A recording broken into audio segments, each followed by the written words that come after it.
preciso compreender.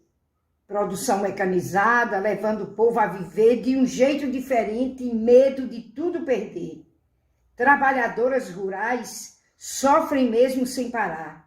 Economia de um lado, que não dá para alcançar, a indústria cultural que a cabeça que nós quer vamos mudar. estar falando Como sobre a criar uma educação escola que do defenda campo com e a efeito educação popular. manutenção da Duas cultura desse temáticas povo extremamente insatisfeito, importantes sem para o nosso negar dia a toda dia. E mudança, para mas começar, eu mantendo seus não direitos. poderia deixar de falar desse nosso grande educador, Paulo Freire, que traz uma mensagem para a gente dizendo: educar é conhecer, é ler o mundo para poder transformá-lo.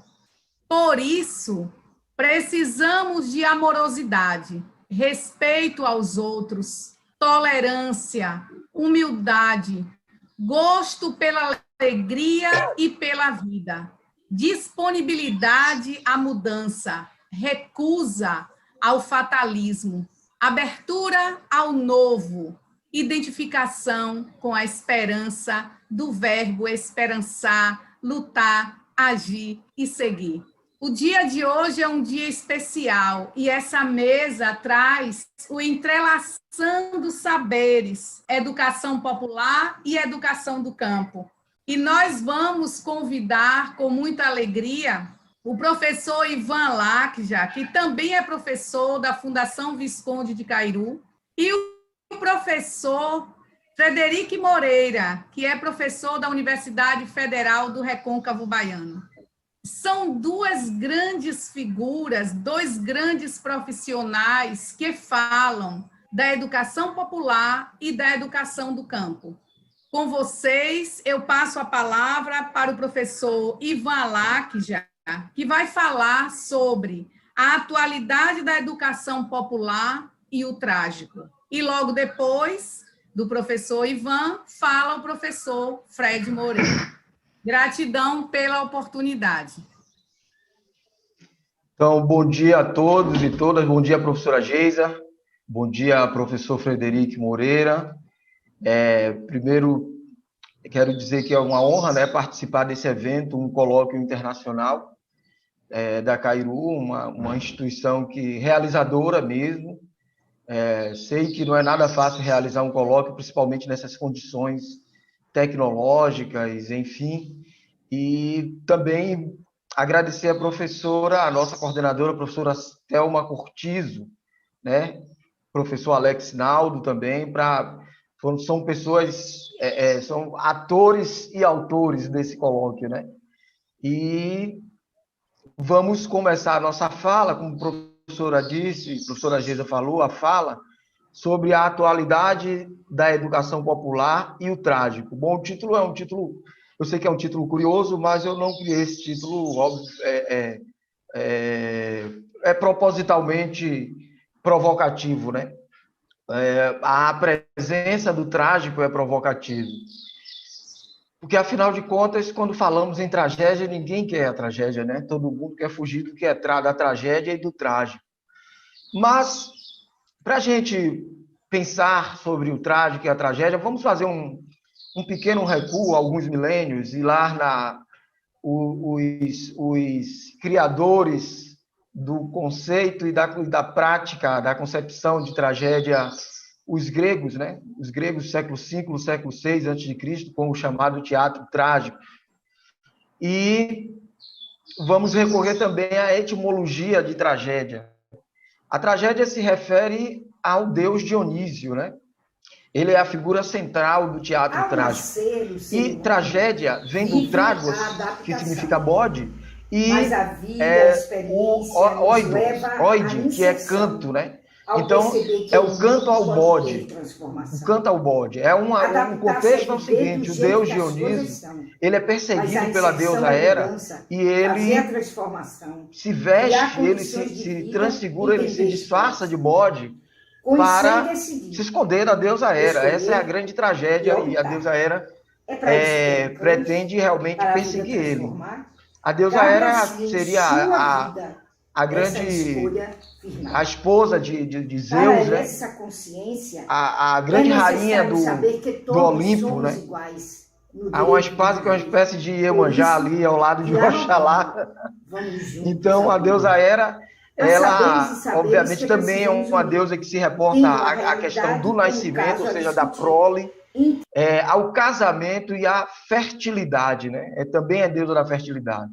Então, ela persegue Dionísio, porque o Dionísio é um filho Trevas, bastardo e ela tem muitos ciúmes, enfim, Dionísio se veste de bode.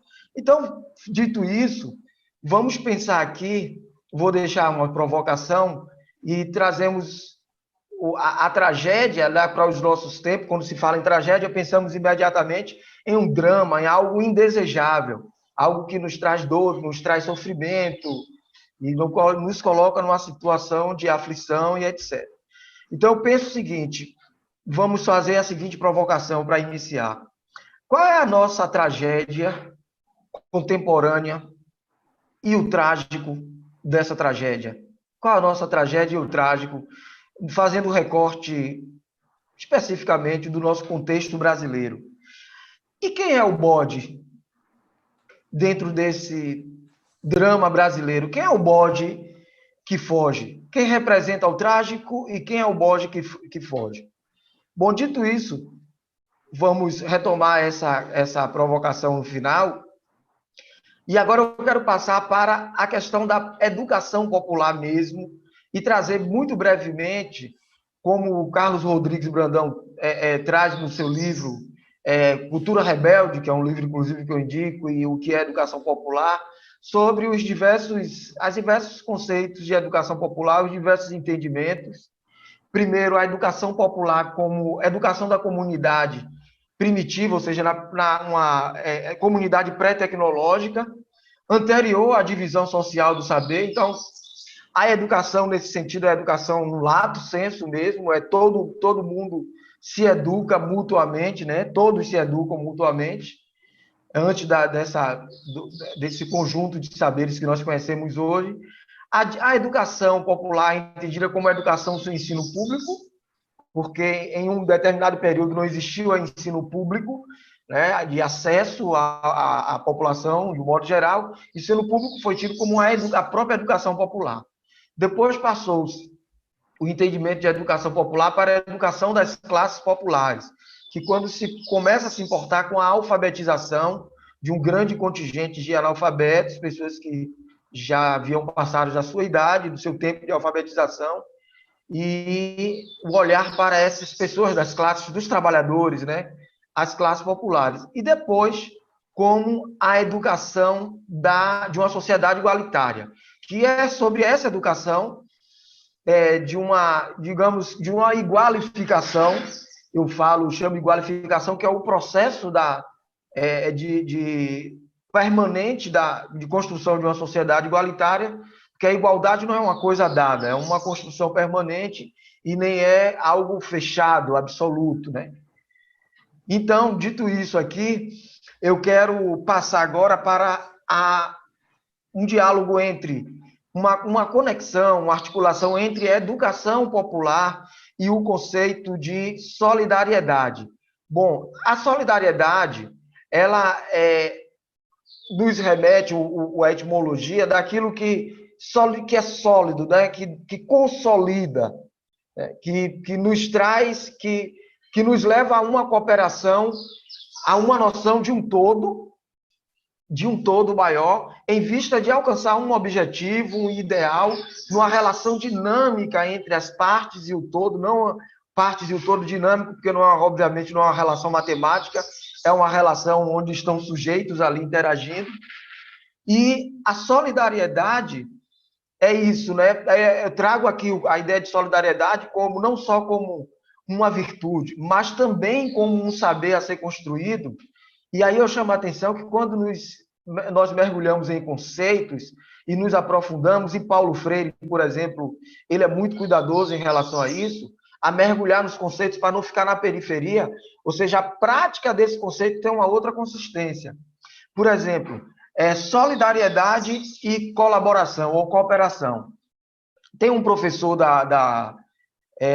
acho que é da PUC ou da Unicamp, não lembro agora, chamado Roberto Patros, filósofo, ele, psicanalista, e ele traz, por exemplo, uma ideia de que a colaboração, a cooperação, ela pode ser uma cooperação solidária, que é em vista da relação das partes e o todo, e em busca de um resultado coletivo, né, processual, e uma cooperação mais pragmática, digamos, utilitarista, que ela termina logo ali mesmo. A cooperação que nós temos com o colega de trabalho, ou de, às vezes, uma ação social, que está buscando, às vezes, como é que se diz? Dar mais significado, dar mais substância ao meu currículo, e ela termina ali. Essa seria uma colaboração pragmática. Mas na colaboração solidária, ela se estende, ela é uma rede, né? É um outro alcance, né, de colaboração, que está vinculado, articulado com o conceito de solidariedade. Bom, ainda temos aqui também, articulando a solidariedade com o compromisso, né? Que é um conceito tão importante em Paulo Freire. Tem um capítulo do livro Educação e Mudança, que Paulo Freire fala do compromisso do profissional com a sociedade. E ele é muito cuidadoso quando ele faz uma ontologia do compromisso, ou seja, a tentativa de ir no núcleo do compromisso e não ter um compromisso como apenas uma palavra de dicionário, uma palavra morta, mas um compromisso vivo de homens solidários, né, que se fazem solidários com outros homens e se comprometem com os homens que têm um compromisso solidário. Então, o compromisso, ele é movimento, ele é dinâmico e não algo que eu sou e não sou comprometido. Acordo comprometido e durmo descomprometido e vice-versa. Então, ele cuida também de um mergulho no conceito de compromisso. A solidariedade, tem uma citação do Paulo Freire, que eu trouxe, que ele diz o seguinte: primeiro, o verdadeiro compromisso é sempre solidário. O verdadeiro compromisso é a solidariedade, e não a solidariedade com os que negam o compromisso solidário, mas com aqueles que, na situação concreta, ou seja, histórica, se encontram convertidos em coisas. Isso é muito importante, a gente entender essa fala de Freire sobre a coisificação, né? Então, quem está coisificado não pode assumir compromisso. Precisa, pelo contrário, do ato de solidariedade daquele que já é comprometido, aqueles que estão coisificados.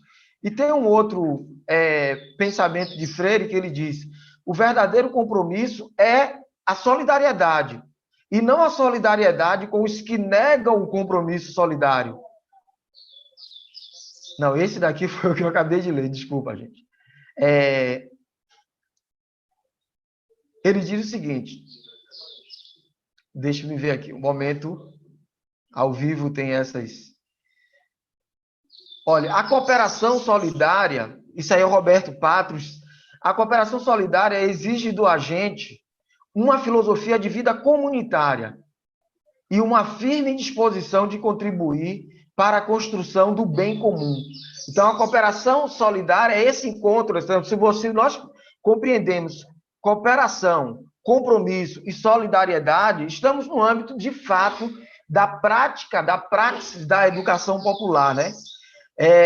Ainda temos a solidariedade em articulação com a empatia, que é uma competência comportamental, mas não só uma competência comportamental.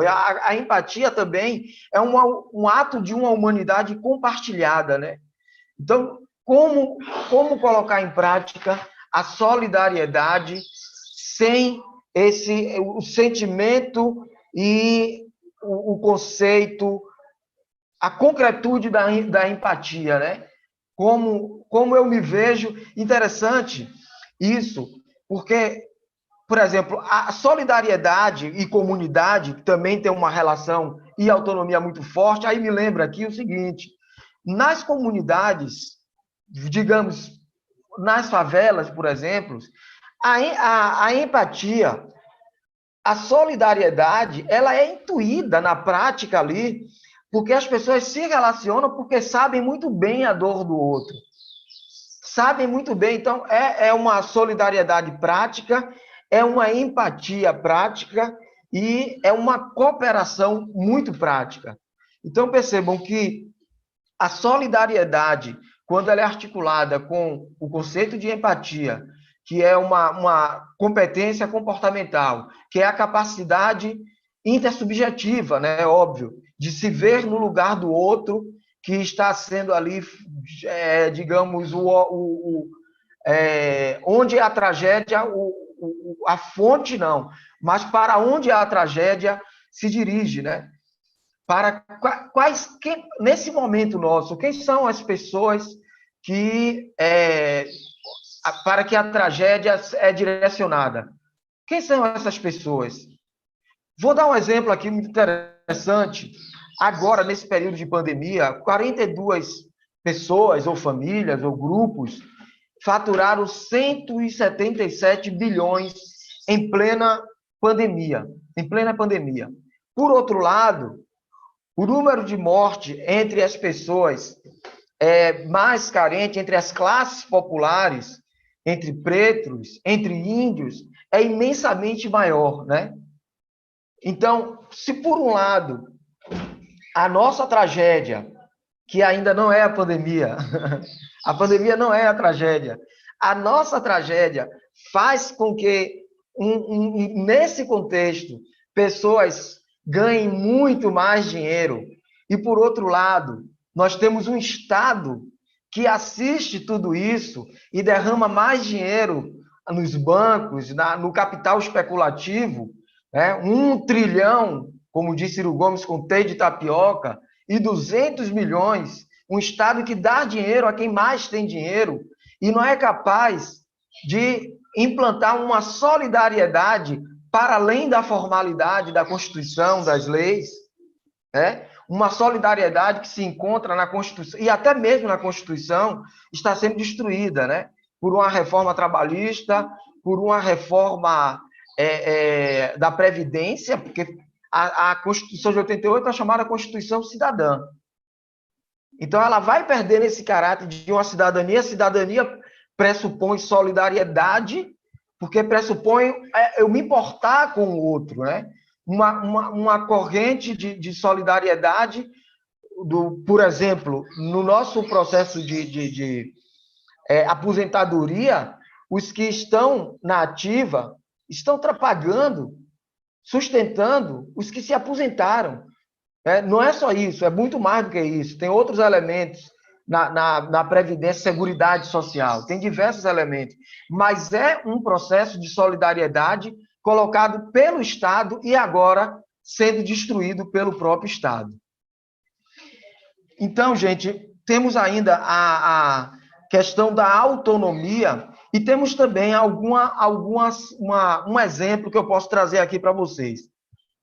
Primeiro, esse exemplo da prática das comunidades de uma favela, e depois o Levante Popular, que é um grupo de um movimento popular e que se direciona, digamos, se apropria da educação, dos elementos da educação popular, que é o diálogo, a escuta, a empatia, a solidariedade, a colaboração, se apropria disso aí, para, por exemplo, agora, em plena pandemia, criar uma rede de solidariedade para distribuir alimentos em comunidades, me parece que de São Paulo, em comunidades de São Paulo. Só que essa rede, ela vai para além de distribuição de alimentos. Não é como a propaganda que as grandes empresas estão fazendo e que estão levando aí alimentos para as favelas, para as comunidades, que é válido, obviamente, para quem está passando fome, para quem está sentindo a dor da fome, mas é bem diferente. É por isso que é solidária, no caso do Levante Popular e outros grupos organizados dos movimentos populares. É solidário porque, a partir daí, eles promovem uma rede de sujeitos que agora se articulam e podem ganhar em consciência,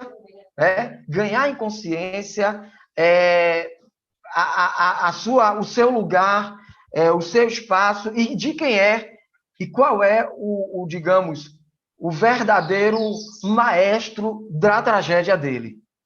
Quem é o verdadeiro maestro da tragédia dele? Que não é a pandemia. Ok? Dito isso, qual é o tempo que nós temos aí? Temos mais pouco tempo, né? Dito isso, eu quero trazer exatamente uma provocação sobre, agora, retornando a primeira provocação, aí eu pergunto, falando do canto do bode, e também, quando tem um termo hoje que dizemos qual é o bode na sala, né? Pergunto, qual a trilha sonora, o canto do bode, que faz ele dançar e fugir? É a tragédia? É o trágico? O que é que nós podemos sugerir nesse nosso contexto? Qual é o canto do bode? Então, eu trago como uma resposta, não a resposta, mas uma possibilidade, a pandemia. A pandemia não é a tragédia. Ela é um elemento mais na tragédia que já está posta. Mas qual é, de fato, a nossa tragédia? É a desumanização dos humanos objetificados pelo capital, tornado coisificados. Essa é a nossa tragédia, que está no nosso dia a dia. É a tragédia da alma do capitalismo e do espírito do neoliberalismo. A pandemia é apenas o trágico, um dos trágicos, que compõe o teatro da tragédia. Então, qual é a possibilidade de reexistir a essa tragédia? A educação popular. A atualidade da educação popular que diz a tragédia, quando perspectivamos a pandemia como uma oportunidade para as diversas formas de educação popular, orientados pela colaboração solidária, pela ampliação do diálogo e a solidificação do compromisso com a mudança. A educação popular pode estar desde as práticas de educação formal, nas salas de aula, na educação cidadã, até os contextos das comunidades. Então, gente, quero finalizar minha fala aqui e dizer que a pandemia, ela é o trágico, que expõe outros trágicos da grande tragédia do capital neoliberal. Essa é a nossa grande tragédia. E, por fim, professora Geisa, eu quero dizer o seguinte, rapidamente, eu quero deixar uma dica, que existem grupos, pessoas e até organizações que já não se torna uma organização, de certa forma, hegemônica, como diz Brandão, uma educação popular, às vezes, meio hegemônica, porque ela está, de certa forma, inserida já socialmente e já em articulação com o próprio capital, mas nem por isso posso deixar de dar essa dica. Por exemplo, temos aqui a Frente Brasil Popular. Eu vou dar essa dica para que vocês possam buscar e busquem, porque tem grupos e pessoas fazendo já. Temos o Levante Popular da Juventude, que construiu a Escola Nacional Paulo Freire. Temos o canal do Núcleo de Educação Popular Freire, da Universidade Estadual do Pará. Temos uma ação chamada Vamos Precisar de Todo Mundo, da pandemia. Vocês procuram lá, no site lá, todomundo.org. Temos também as cidades escola e o projeto Bairro Escola, acho que é Higienópolis, o nome de um bairro aí de São Paulo, não sei se é Paraisópolis, mas, por favor, vejam lá. É o projeto Bairro Escola e Cidade Educadora. Temos também o avante.org. Temos também o Acervo da Laje, para falar aqui de Salvador, não podemos esquecer da nossa Salvador. O Acervo da Laje com o professor José Eduardo e Vilma Santos. Temos também o Quabales, do Nordeste de Amaralina, com Marivaldo dos Santos. Temos o Grupo Cultural Bagunçaço, fundado em 92, oferece arte e educação para o povo do bairro dos Alagados, com Joselito Pim. E, por fim, temos a Frente Favela Brasil. Eu acho que vale a pena consultar todas essas fontes e procurar outros grupos, pessoas que estão, através desses pressupostos, através desses fundamentos da educação popular, já em prática. É possível. Então, muito obrigado a todos e todas. Muito obrigado, professora Geisa. O microfone está fechado da senhora. Muito obrigado a todos e todas. Retorno agora a palavra para a professora Geisa, para quem quiser fazer alguma intervenção, alguma pergunta. Enfim, muito obrigado.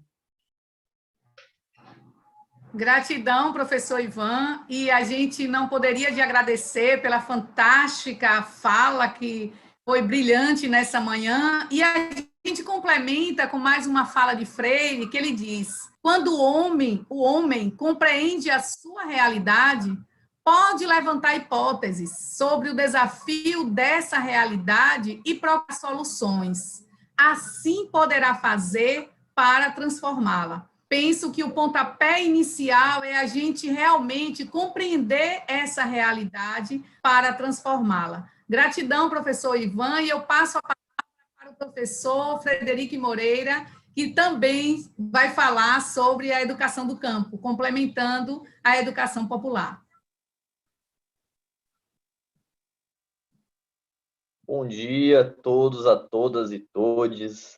Obrigado mais uma vez aos queridos amigos e companheiros aí da Fundação Cairu, que sempre me acolhem com tanto carinho, enfim, de braços abertos, e enfim, é uma felicidade, uma alegria sempre estar com vocês. Seria ainda melhor se fosse pessoalmente, né? Mas, enfim, a pandemia não nos permite, por segurança, né? A gente está fazendo esse encontro por esse formato, é inevitável, mas espero que em breve a gente possa se encontrar e, enfim, mais uma vez, e poder se ver, trocar ideias, olhar olho no olho, de todos vocês que estão nos ouvindo. Ainda não estou acostumado com esse formato completamente, de não poder olhar vocês olhos nos olhos. Para mim é importante esse feedback. Então, enfim, primeiramente eu agradeço o convite, mais uma vez, e eu queria trazer um pouco para vocês uma reflexão que eu acho muito importante, que para alguns que já têm determinadas leituras, talvez seja até um pouco trivial em alguns pontos, mas é que eu acho importante serem sempre relembradas. Porque estamos num evento que discute educação e eu acho importante trazer algumas questões fundamentais para refletir a educação. Refletir qual o papel da educação, né? Eu não vou fazer aqui, obviamente, uma apresentação de 20 minutos, não pretendo esgotar ou responder completamente essa pergunta, essa questão. Aqui se pretende a educação, com a educação. Tem alguns pontos que vão dialogar com a fala do professor Ivan, essencial, brilhante, concordo com o professor Geisa. E aí eu vou tentar pegar um panorama um pouco mais amplo para chegar na educação do campo. Mas eu vou ser rápido. Eu vou ser bem sintético.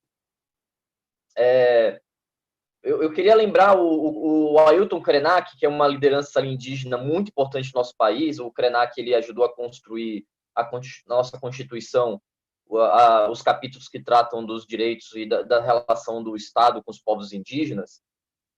O Krenak lançou um livro mais novo, se vocês quiserem, é um livro de bolso, bem acessível, dá para ler em um dia, em poucos dias, é bem acessível.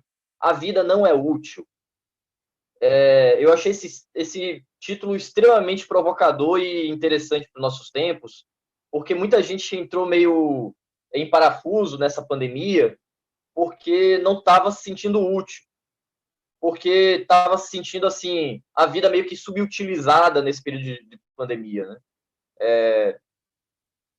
E também isso me faz pensar assim, o que muitas vezes, quando eu vejo os licenciandos cursando na universidade, seja a licenciatura que for, qual é o fim que eles estão colocando para essa formação profissional, para além de ter uma posição útil no mercado de trabalho, para além de ser alguém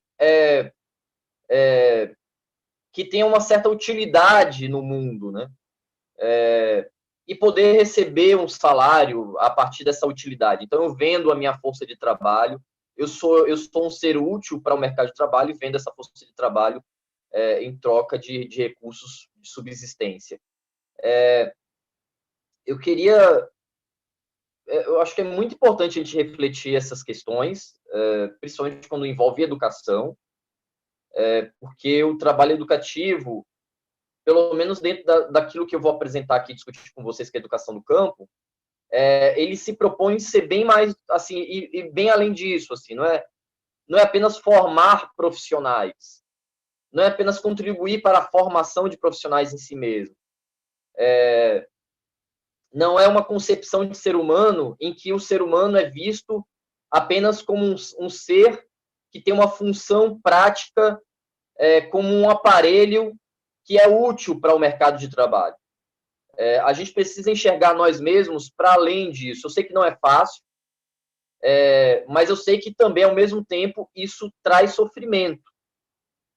Muitas vezes, quando chegamos em fases da nossa vida que não nos sentimos um objeto, por mais que isso pareça duro, né? Mas, assim, pare para pensar direitinho em quantas vezes, quantos momentos a gente já não se sentiu, eu falo até por mim, não se sentiu um pouco triste porque não estava se sentindo útil para o mercado, útil para o trabalho. E aí o Krenak traz essa reflexão interessante porque o modo indígena de ser, de viver, de muitas etnias no Brasil, inclusive a dele, a Krenak, não traz uma concepção de ser humano como alguém que necessariamente deve ser útil ao mercado de trabalho. Existir, vai bem além disso. Então, a serviço de que estaria a educação?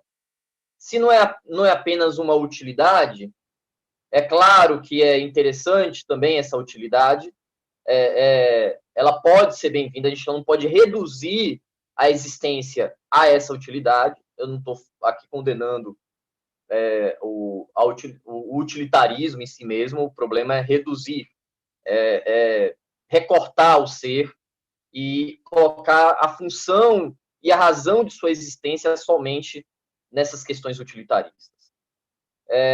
Não, a educação ela tem uma função também de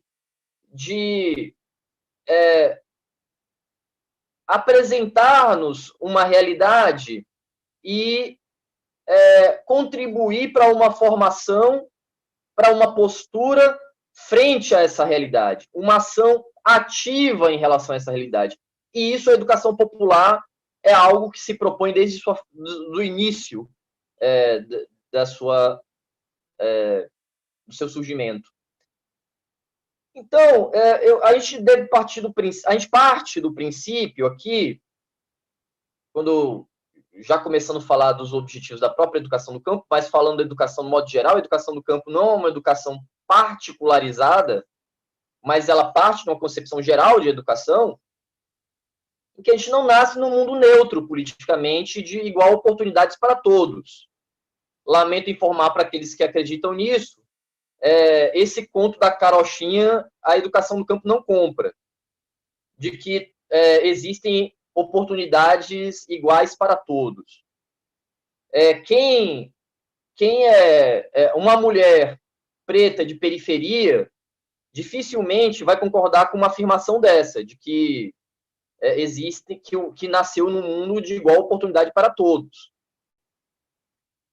Não existem desigualdades profundas na estrutura social que faz que não existam, construa uma realidade que nos diz que não existe a oportunidade igual para todos, e a gente não nasce no mundo neutro, porque existe toda uma estrutura, eu vou falar aqui de uma estrutura concreta, de grandes indústrias, grandes detentores do capital financeiro, que são detentores de grandes sistemas educacionais numa lógica industrial, ou indústrias de produção, sim, ou apenas grandes investidores, conglomerados que trabalham com investimentos em capital especulativo, que têm interesse, sim, concreto em propagar determinadas ideias, determinadas ideologias,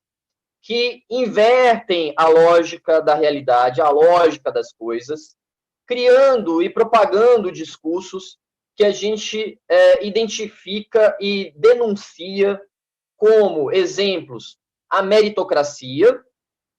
Nada contra a questão do mérito em si mesmo. A questão aqui é baseado nessa ideia de que o mundo tem igual oportunidade para todos, então basta você lutar e trabalhar, você vai chegar, você vai conquistar seu sonho, é só acreditar, é só trabalhar que você vai chegar onde você quer. Não é a realidade de boa parte da classe trabalhadora e das pessoas. Essa crítica à meritocracia, que é muito mais do que isso que eu falei, mas eu tenho que resumir aqui devido ao tempo. Não é uma crítica em dizer, não vamos ignorar o mérito que as pessoas têm. Não, não é isso. Lembre que cracia significa poder, ordem de poder. Então, é uma lógica de poder atrelado a um tal mérito, a um discurso sobre um mérito, como se estivéssemos em um mundo neutro e de igual oportunidade para todos. É bom deixar isso muito claro. Outro ponto muito propagado por aí é que a questão da racialização, o discurso sobre a racialização, biologicamente não existe raça, somos todos seres humanos, todos iguais. Então, esse discurso aí de racismo, isso daí é conversa, é balela, é mimimi de esquerda, é mimimi de movimento negro, porque biologicamente somos todos iguais, todos da mesma raça, etc.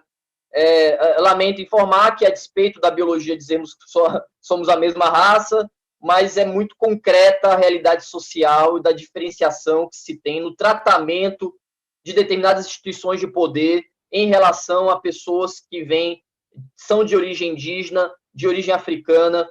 Isso existem dados, uma variedade enorme de dados de pesquisas sociais que mostram o quanto que as pessoas são tratadas de forma diferente pelas instituições, de acordo com sua origem étnica. Isso não envolve, claro, somente as pessoas de origem africana e indígena, em outras regiões do mundo, envolve outras origens étnicas, essas questões ligadas à racialização. É um fato social, independente se existe ser ou não um fato biológico. A realidade não é determinada apenas pela realidade biológica. Existe a realidade social, e a realidade social é concreta, existem pesquisas inúmeras demonstrando isso.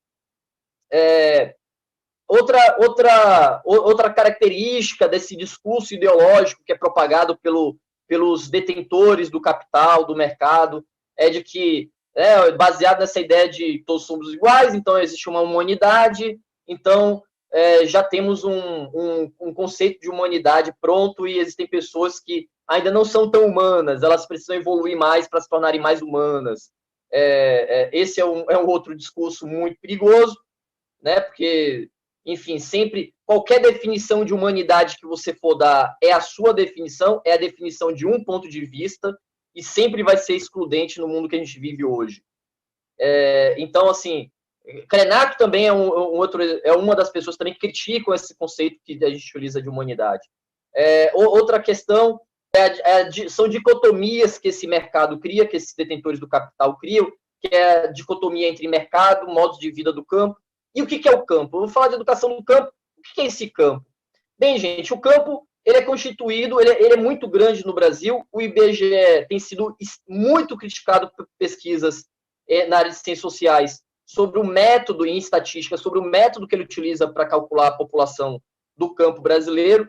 Até recentemente, não sei se vai ser atualizado agora nessa nova pesquisa que o IBGE vai realizar, mas até recentemente, você sabe como é que se media a população do campo, a população rural brasileira? Era o seguinte, se na verdade, quando se fazia a pesquisa, perguntava se você mora na cidade, enfim, na hora de fazer a pesquisa, ela se registrava, fulano de tal mora na cidade, mora na zona urbana. E aí se contabiliza todas as pessoas que foram pesquisadas na zona urbana. E aí se contabiliza a população total e se subtrai todos esses que foram pesquisados na zona urbana, subtrai da população total, o resto é o campo. O resto é a população rural do Brasil. É assim que se contabiliza. Não é uma pesquisa que a pessoa vai lá e diz assim, você se considera uma pessoa do campo ou uma pessoa da cidade? Não, não é assim que se faz a pesquisa. Simplesmente, quem aqui tem um convívio grande com a realidade do interior sabe que existem regiões que o prefeito define logo como zona urbana para poder receber determinados tipos de recursos para investimento naquela região, naquela zona que era considerada rural, enfim. Existe uma complicação aí, porque existem muitas regiões no Brasil que são consideradas pela prefeitura como urbanas, mas não são urbanas. O modo de vida é rural, é constituído por família agrícola, são pessoas que subsistem da plantação, daquilo que plantam, daquilo que colhem, daquilo que trocam entre seus parceiros e que vendem também de sua produção. Gente, é risível o método do IBGE de como é contabilizado as pessoas do campo. O campo, gente, é um modo de vida. O campo é constituído pelos povos indígenas, é constituído pelos quilombolas, é constituído pelo campesinato, famílias agrícolas, de fecho de pasto, enfim, diversos modos de vida do campo, do cerrado, do semiárido. São modos diferentes de vida de pessoas que subsistem e coexistem com a natureza e têm uma relação de cooperativa com a natureza, de subsistência. E também constrói um modus próprio de vida, uma mística cultural, de manifestação cultural atrelado a esse modo de vida com a terra, com a natureza. Esse campo, ele é muito bem delineado do ponto de vista cultural, existem também várias pesquisas que dão perfil desses povos que compõem esse grande campo brasileiro, que é muito grande no Brasil. Diga-se passagem, a Bahia é o estado com a maior quantidade de famílias agrícolas, enfim, que tem um campesinato forte, um dos maiores do nosso país. E a gente mora num país em que dicotomiza a cidade e o campo, né? Que coloca a cidade e a vida urbana como a modernidade e o campo como esse modo de vida próprio do campo como um atraso, como uma coisa do passado, como coisa que lembra as coisas da antiguidade, que, enfim, que é passageiro, que um dia o dilúvio da modernidade vai inundar todos os espaços e esses modos de vida vão desaparecer. O agronegócio está invadindo o campo e um dia essa tal modo de ser de famílias agrícolas, isso um dia vai ter, isso está com seus dias contados. Isso é um discurso também sobre a realidade, que é ideológico. Ele busca inverter a realidade. E para finalizar essa parte da inversão de valores, a tal dicotomia também que sempre se coloca na política e no mercado financeiro entre valor financeiro e valores humanísticos, né? E isso na educação sempre conflui, né? Vão fechar escolas porque tem pouco aluno, né? Então, assim, sempre se coloca na ponta da caneta ali a questão custo-benefício, como se educação fosse regida pela lógica de uma empresa, né? Assim, vamos aqui analisar quais são os custos financeiros desse empreendimento em relação a quantidade de pessoas que eu estou atendendo e por aí vai, assim, como se fosse o poder público fosse uma ONG, né, que quer atender o máximo possível e o valor tem que ser proporcional à quantidade de pessoas, o valor investido E não existe um valor, a educação não é um valor humanístico em si mesmo, é um valor de investimento. E se esse investimento não me dá retorno, não me interessa. É essa lógica que se estabelece. Bem, essa é a parte que eu ia mais me demorar, agora eu vou partir para os pontos mais importantes para a nossa análise, é que eu dei só alguns exemplos do discurso ideológico do mercado, do discurso ideológico que rege as políticas econômicas de nosso Estado, de nosso país e de boa parte do mundo, que regem os critérios de investimento, por exemplo, do Banco Mundial, de agências de fomento alimentadas pelo capital financeiro, de fundações que se propõem a trabalhar com a educação, mas que são financiados pelo capital financeiro e querem uma educação que fomente esse discurso ideológico. E a educação do campo vem como contra-hegemônica a tudo isso. Vem como contrária a tudo isso.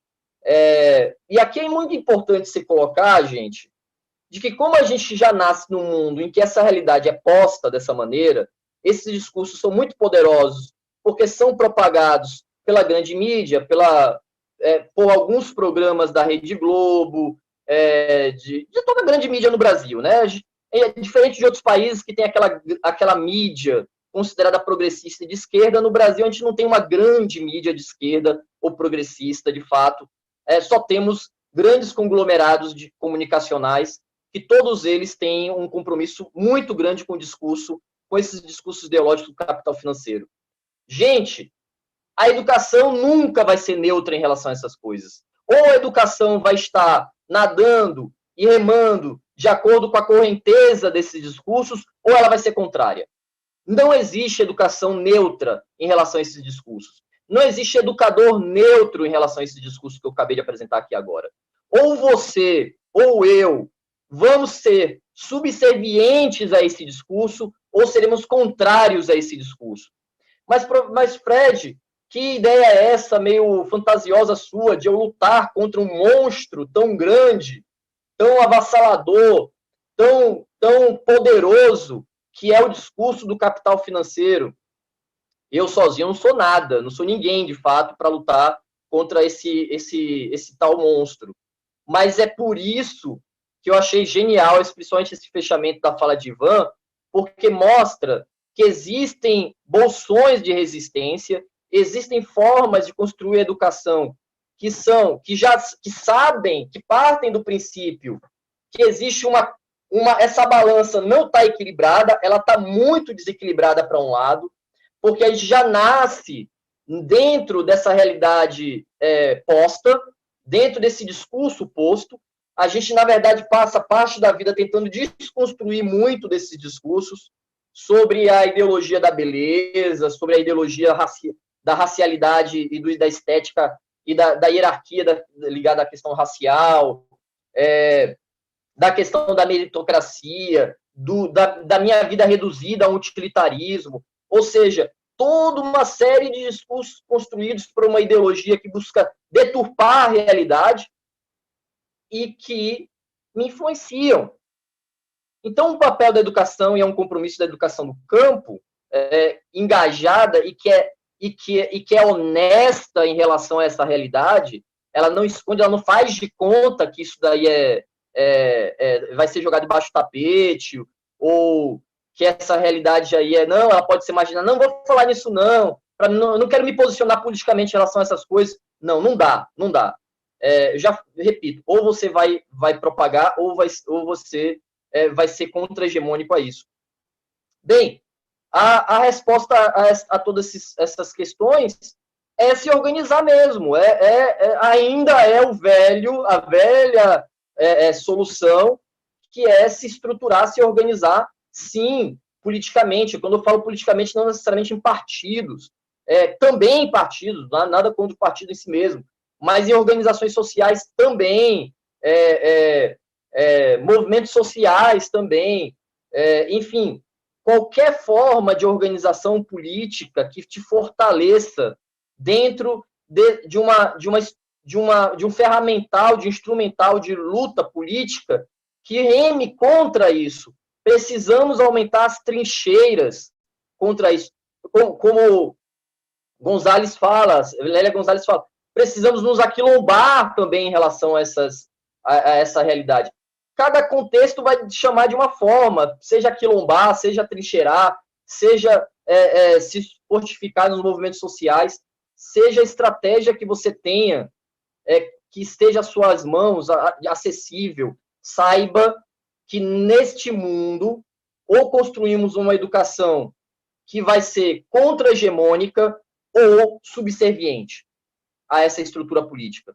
A educação do campo, ela nasce da organização dos povos do campo, dos movimentos sociais, da organização da Via Campesina, do MST, do Movimento Sem Terra, que foi tão marginalizado pela grande mídia, porque o discurso do capital, do grande capital, quer criminalizar os movimentos sociais, quer marginalizar esse fruto de uma luta, não foi iniciativa do governo, não foi iniciativa do grande pai que nos auxilia, que nos protege, que é o governo. Não foi esse paizão que nos acolheu, assim, que nos salvou. Não, nada disso. Foi a luta direta da organização de vários movimentos sociais, vários. Não foi só MST, não foi só Via Campesina. São dezenas de movimentos sociais do campo que existem, dos atingidos por barragem, das organizações de família agrícola, dos movimentos da Igreja Católica de base, do MST,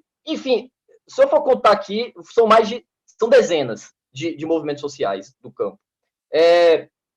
E aí sim, aí veio uma confluência teórica na educação. A educação popular foi muito importante para constituir a educação do campo. A educação quilombola é importante e é central para constituir a educação do campo. A educação indígena é central para constituir a educação do campo. Então, percebam que educação do campo não é um conteúdo muito cristalizado, quadradinho, dizer assim, olha, se quiser construir uma escola do campo, está aqui o conteúdo, o currículo é esse aqui, pronto, acabou. Não. Eu acho que meu tempo já deve ter terminado aí, não sei, mas como é que tá aí? Eu tenho uns 5... tá sem o microfone, não estou ouvindo. Só para me saber aqui como eu concluí aqui. Mais 2 minutos. Tá. Então, a educação no campo, ela começa sendo instigando o Estado e o governo federal a construir políticas educacionais. O Pronera é um exemplo. Políticas educacionais para atender os povos do campo. Depois essas políticas são estabelecidas, construído como política de Estado mesmo, construindo os cursos de licenciatura em educação do campo pelo Brasil. E é isso, e a gente vai beber da pedagogia socialista, da educação popular, e dessas educações todas que eu já falei para vocês, quilombola, indígena, e por aí vai. Pedagogia da alternância, para poder respeitar o tempo de plantio e de colheita dos agricultores. Mas, para além disso tudo, repito, para ir finalizando, uma dos movimentos educacionais que se entrincheiram para lutar contra esse discurso que se põe hegemônico, não só se diz, mas ele se propõe mesmo, ele se coloca como hegemônico, com grande força, e uma sociedade que é desequilibrada. Então, vamos tentar, vamos radicalizar no sentido de Paulo Freire, de Na Raiz do... tá? Paulo Freire, eu acho muito importante essa separação que ele faz entre... As pessoas confundem sectarismo com radicalismo. Não é a mesma coisa. Precisamos ser, sim, radicais, sabe por quê? Porque a vida como está aí, gente, ela é assim, ela é desequilibrada. Ela não é equilibrada. Ela tem um grande desequilíbrio. A gente precisa, sim, radicalizar, a gente precisa, sim, lutar diretamente contra o outro lado da balança para ver se essa balança equilibra um pouco mais dentro da realidade social. A educação no campo é uma das forças contra-hegemônicas a esse grande campo de força que é o campo ideológico do capital financeiro. A educação popular também está junto com a gente nesse processo. Obrigado, gente.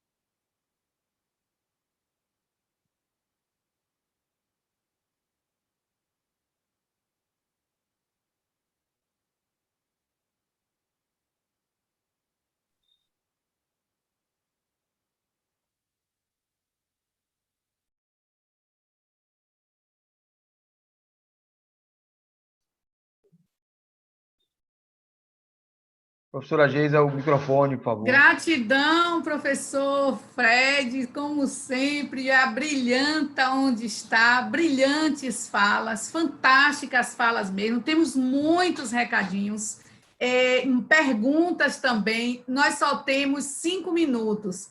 E Alane Teixeira, qual a importância da educação popular para que possamos melhorar a educação no Brasil? 1 minuto, professor Ivan.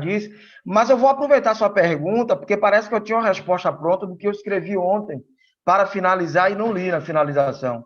Eu acho que ela responde, isso. Mas eu vou aproveitar sua pergunta, porque parece que eu tinha uma resposta pronta do que eu escrevi ontem para finalizar e não li na finalização. Eu acho que ela responde, e responde também a proposta do colóquio, que fala em reinventar. Então, eu escrevi o seguinte... olhando de cima, não há o que reinventar para a educação da tragédia produzido pela alma do capital e o espírito do neoliberalismo. Por outro lado, no âmbito da educação popular, há sempre possibilidade de descobertas e criações pela valorização dos saberes do outro, pois nela encontramos fundamentos que subvertem o trágico imposto e programado para ser trágico com a naturalização das tragédias. Então, o trágico, a vida trágica, porque ela é finita. O trágico da vida para a gente não é morrer, é saber que vai morrer. Ponto. Mas existem as tragédias que são totalmente artificiais. Então, a educação popular é essa educação que pode estar em todos os espaços como fundamento. E não é a educação que está ali ou aqui, lá, não. Ela pode estar para o pedagogo, para o educador, está nas suas práticas diárias. É isso, Alane. Gratidão, professor Ivan. Professor Fred, você também está cheio de recadinhos. Obrigado pela pergunta. A professora Thelma Cortizo diz, professor Fred é fantástico, que fala clara e essencial educativo. Educação do campo é resistência a favor da transformação social. Comente. Não, eu vou aproveitar, deixo para falar rapidamente de um ponto que eu queria ter falado e não deu tempo, e pegando a deixa também de Ivan, né, de que, gente, o capital financeiro, nosso ministro da Economia, com vários outros ministros da Economia também em governos anteriores, eles sempre vão empurrar pela nossa goela a ideia do fatalismo. Não existe, não tem caminho, não temos dinheiro para nada, não tem outro caminho, tem que cortar direitos, tem que cortar garantias, tem que cortar esse negócio aí, classe trabalhadora tem que ser esmagada para poder salvar o capital financeiro. Agora, sim, é sempre a classe trabalhadora que tem que ser esmagada, né? Sempre. E os lucros dos bancos, os lucros da empresa, podem contar, gente, ano que vem, quando começar a terminar essa pandemia, esperem os maiores lucros do capital financeiro em diversos setores. Podem esperar por isso. Sabe por quê? Porque a vulnerabilidade da classe trabalhadora está enorme, os salários estão lá embaixo, e sempre, eu estou falando, são dados, sempre quando o salário da classe trabalhadora está lá embaixo, os lucros são os maiores da história. Isso, qualquer economista, podem perguntar para qualquer economista, que é fato. Então, podem esperar grandes lucros, exorbitantes lucros do capital financeiro, porque eles nunca podem se sacrificar. Quem tem que se sacrificar é a classe trabalhadora sempre. E, para finalizar, só um detalhe rápido, é papel da educação mostrar as forças e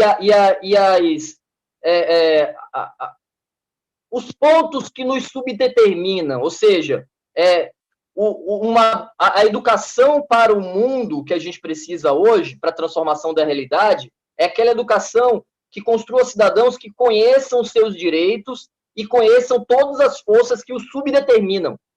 Porque não pense, com esse discurso aí meritocrático, que tudo que você pensa é tudo escolha sua, é tudo da minha cabeça caiu do céu, todo mundo são grandes filósofos que recriam a roda, que têm grandes ideias do nada. Não, já dizia Bakhtin, né, que a dialogia e os nossos pensamentos são costuras da fala dos outros, das vozes dos outros.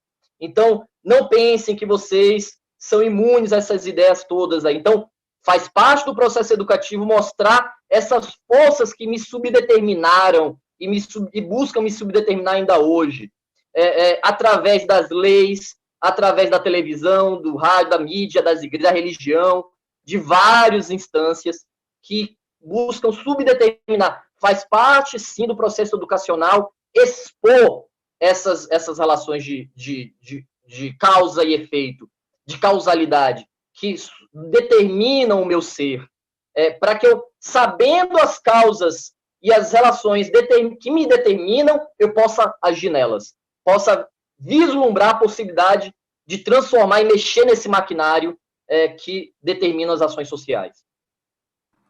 Perfeito, professor Fred. Professora Lisete França diz que toda educação é um ato político.